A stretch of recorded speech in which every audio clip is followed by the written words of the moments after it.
السلام علیکم ورحمۃ اللہ وبرکاتہ۔ الحمد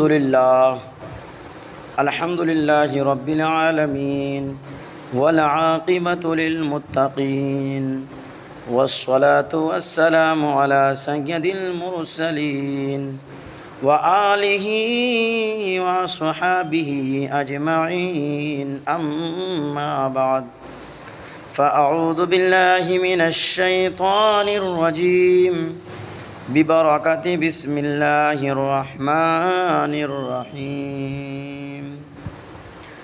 یا ایہا الذین آمنوا توبوا الی اللہ توبۃ نصوحا۔ صدق اللہ مولانا العظیم وصدق رسوله النبي الأمين المتين المعين المبين الكريم، ونحن على ذلك لمن الشاهدين والشاكرين والذاكرين والحمد لله رب العالمين۔ محترم حضرات، اللہ تبارک و تعالی قرآن مقدس میں ارشاد فرماتا ہے، میں نے جس آیت مقدسہ کو اپنا عنوان سخن بنایا، اللہ تبارک و تعالی اپنے بندے سے فرما رہا ہے کہ اے ایمان والو، اللہ کی بارگاہ پاک میں سچی توبہ کرو۔ سچی توبہ سے کیا مطلب؟ سچی توبہ سے کیا مراد؟ میں آپ حضرات کو بتانا چاہتا ہوں۔ اللہ تبارک و تعالیٰ کی بارگاہ پاک میں دعا ہے کہ اللہ تبارک و تعالیٰ ہم سب کو، ہماری ماں بہنوں کو، تمام امت مسلمہ کو سچی توبہ کرنے کی توفیق عطا فرمائے۔ محترم حضرات، کہنے کا مطلب یہ ہے کہ لوگ آج کل گناہ پہ گناہ کیے جا رہے ہیں۔ اللہ تبارک و تعالی ہم پر اپنا رحم کیسے نازل فرمائے گا، اپنا کرم کیسے نازل فرمائے گا؟ یہ سب ہم اور آپ کی کمی ہے، یہ سب ہماری اور آپ کی کمی ہے۔ جب تک دنیا میں ہیں، اللہ تبارک و تعالی اور اس کے پیارے محبوب حضور پاک صاحب الاولاق حضرت محمد الرسول اللہ صلی اللہ تعالی علیہ وسلم کو خوش کر لیں تو انشاءاللہ ایک دن آپ کی زندگی سنور جائے گی اور آپ کی دنیا بھی سنورے گی اور انشاءاللہ آخرت بھی سنور جائے گی۔ اس سے پیشتر، اس سے پہلے ہم اور آپ کو سدھرنا ہوگا، ہم اور آپ کو نیکی کی طرف چلنا پڑے گا اور لوگوں کو راہ راست پر لانا ہوگا۔ لوگ کیسے دین پر آئیں گے؟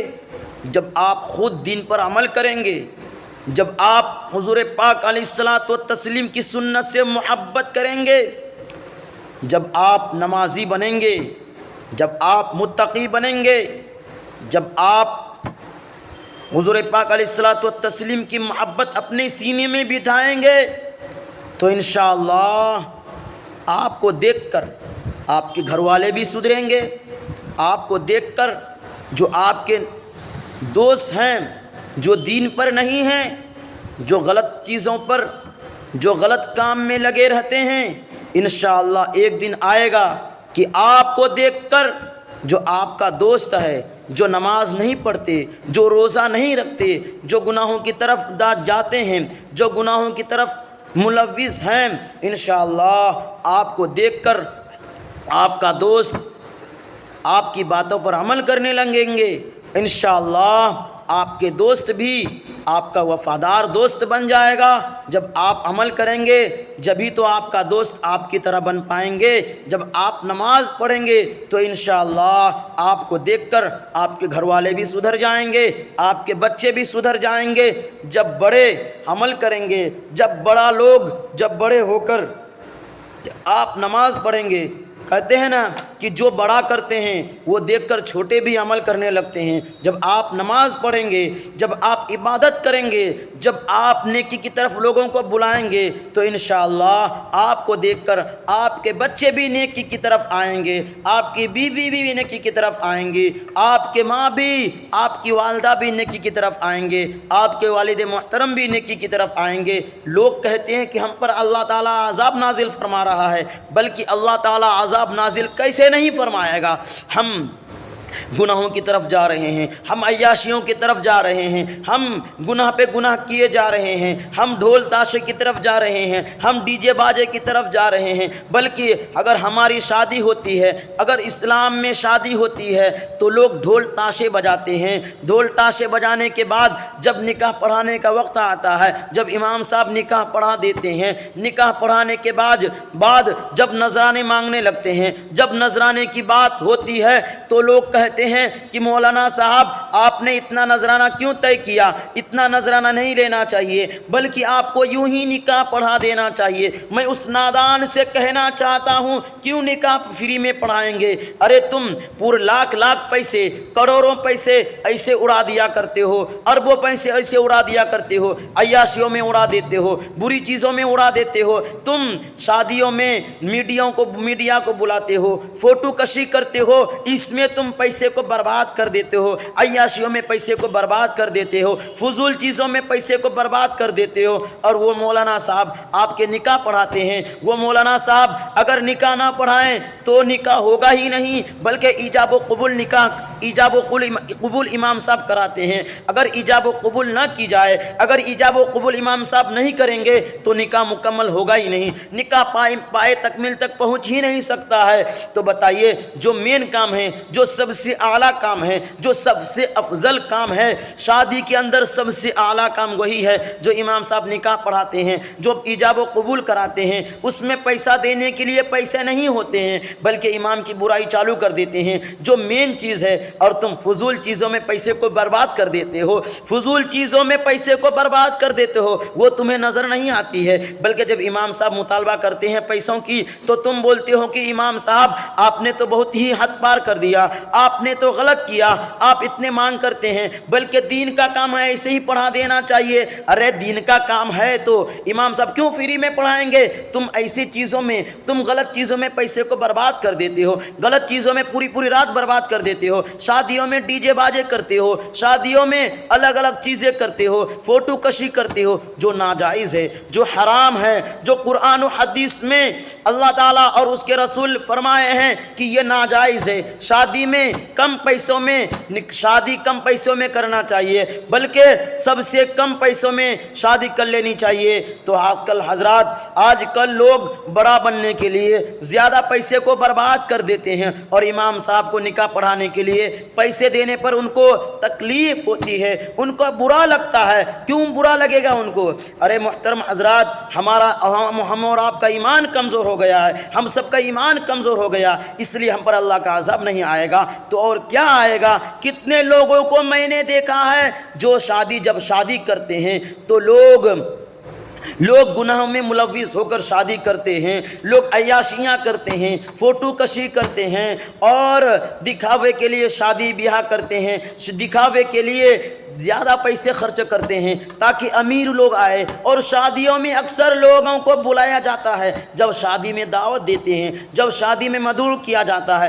جو پیسے والے ہوتے ہیں، جو زیادہ امیر ہوتے ہیں، جو غریب ہوتے ہیں، ان کو نہیں بلاتے ہیں، بلکہ غریب کو بعد میں بلاتے ہیں۔ حالانکہ ہم اور آپ کی آقا، ہم سب کی آقا جناب احمد مجتبی آمنہ کے لال حضور صلی اللہ تعالی علیہ وسلم جب دنیا میں آئے تو دنیا میں آنے کے بعد آپ نے غریبوں کو گلے سے لگایا، غریبوں کو اپنا بنایا۔ آپ بھی سادی زندگی اختیار کرنے لگے، آپ بھی پوری زندگی جب تک آپ رہے سادگی اختیار فرمائی۔ حضرات محترم، ہم سب کی آقا حضور پاک علیہ الصلوۃ والتسلیم سادگی اختیار کر رہے ہیں اور اپنی امتوں کو فرما رہے ہیں کہ غریبوں کو سینے سے لگاؤ۔ مگر شادی بیاہ میں آج کل الٹا ہو گیا ہے، جب زیادہ جہاں پیسے ہوتے ہیں وہیں پہ بلاتے ہیں اور غریبوں کو نہیں بلاتے ہیں، بلکہ غریبوں کو بعد میں بلاتے ہیں۔ اور میں حق بول رہا ہوں، میری بات تو کڑوی لگے گی مگر معاف کیجئے گا، خدا کے واسطے خدا کے واسطے میں حق بول رہا ہوں۔ شادی بیاہ میں زیادہ تر امیروں کو بلایا جاتا ہے، زیادہ تر پیسے والوں کو بلایا جاتا ہے اور غریبوں کو نہیں بلاتے ہیں، تو ہم پر اللہ کا عذاب نہیں آئے گا تو اور کیا آئے گا؟ بلکہ غریبوں کو سینے سے لگاؤ، یتیموں کو سینے سے لگاؤ، مسکینوں کو سینے سے لگاؤ، یتیموں کو سینے سے لگاؤ، جو کمتر لوگ ہیں ان کو سینے سے لگاؤ۔ اللہ تعالیٰ تم کو یہاں پہ بھی دے گا اور وہاں پہ بھی دے گا۔ مگر آج کل الٹا ہو گیا ہے، لوگ امیروں سے محبت کرتے ہیں، لوگ غریبوں کو دھتکار دیتے ہیں، لوگ امیروں سے محبت کرتے ہیں اس لیے کہ میرا کام بن جائے، میرا دھن دولت زیادہ ہو جائے، بلکہ وہ اعلیٰ عہدے پہ ہونے چاہتے ہیں، وہ اعلیٰ عہدے پر فائز ہونا چاہتے ہیں، وہ مرتبے کے لائق ہونا چاہتے ہیں، وہ آگے پہنچنا چاہتے ہیں۔ بلکہ یاد رکھنا امیر اور غریب میں کیا امتیاز ہے، امیر اور غریب میں کیا فرق ہے۔ میرے آقا علیہ الصلوۃ والتسلیم ارشاد فرماتے ہیں، روایتوں میں آیا ہے، کتابوں میں آیا ہے، الگ الگ مختلف روایتوں میں آیا ہے کہ امیر سے پہلے غریب 40 سال پہلے جنت میں جائیں گے۔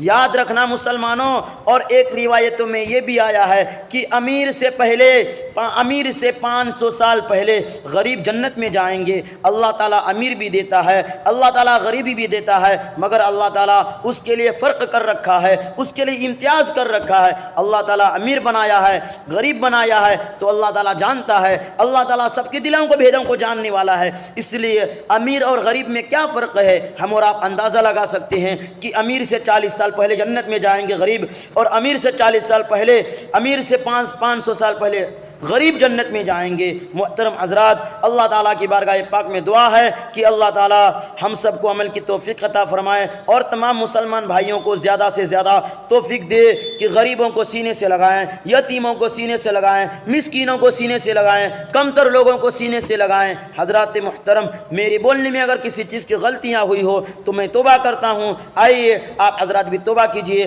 استغفر اللہ ربی من کل ذنب واتوب الیہ وما علینا الا البلاغ۔ میری بات تو اگر میری ویڈیو اچھی لگے گی تو آپ حضرات آگے شیئر کر دیجئے گا، سبسکرائب کر دیجئے گا، بیل آئیکن کو دبا دیجئے گا۔ آپ کی بارگاہ میں پاک میں دعا ہے، آپ کی بارگاہوں میں دعا ہے کہ آپ حضرات اس ناچیز کے لیے دعا کریں، اس حقیر کے لیے دعا کریں، تاکہ اللہ تعالیٰ مجھے زیادہ سے زیادہ حق بات بولنے کی توفیق عطا فرمائے، اصلاحی باتوں کو بولنے کی توفیق عطا فرمائے، سماج کے متعلق بولنے کی توفیق عطا فرمائے، صحیح بات کو بولنے کی توفیق عطا فرمائے، جو مانگا وہ بھی عطا فرما، جو مانگنے سے رہ گیا وہ بھی عطا فرما۔ سبحان ربک رب العزت عما یصفون وسلام علی المرسلین والحمد للہ رب العالمین۔ السلام علیکم ورحمۃ اللہ۔